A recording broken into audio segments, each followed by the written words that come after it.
ये जो अंग्रेज़ों के किताबों को लेके या किसी की लिखी किताब 1911 को लेके कोई अगर चला जाता है कोर्ट में ये कहते हुए कि बाबरी के हाथ ऐसा मंदिर तोड़ के किया गया था या संभल में कोई मंदिर तोड़ के किया गया था, तो मैं अब इन सभी माननीय न्यायालयों में जाकर के एक अर्जी लगाने की कोशिश करूंगा कि गोस्वामी तुलसीदास, जिन्होंने रामचरितमानस लिखी और आप तक पहुंचाई, उसके पहले नहीं थी, जिन्होंने हनुमान चालीसा लिखी जिसका आप भजन करते हैं मस्जिदों के सामने भी जा कर के, ये सब इनके लिखने के बाद आई।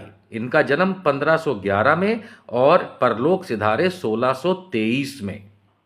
तो इस दरमियान इन्हें तो पता ही होगा, इन्हें तो श्री राम जी से डायरेक्ट कांटेक्ट था, तभी तो ये लिख रहे थे।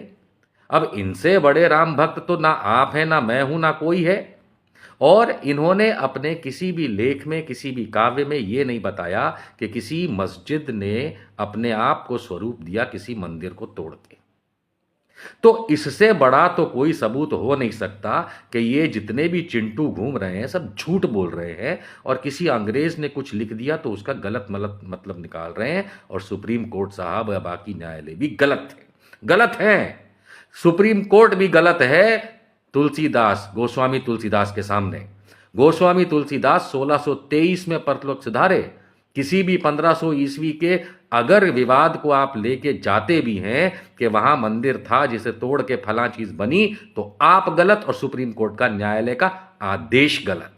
और फौरन ये कार्यवाही रुकनी चाहिए जहां जहां हो रही है, क्योंकि किसी अंग्रेज और किसी फलाने की किताब के बजाय कोई तुलसीदास की रचे हुए किसी काव्य में, किसी लेख में, किसी किताब में ये दिखा दे जहां उन्होंने एक कोई अंश भी इस बारे में लिखा हो। और नहीं तो बंद कर दो, ये सारे केस बंद कर दो। नहीं तो अब हम यही इंजंक्शन लगाएंगे कि जब गोस्वामी तुलसीदास ने नहीं कहा तो तुम और मैं कौन है। ओके।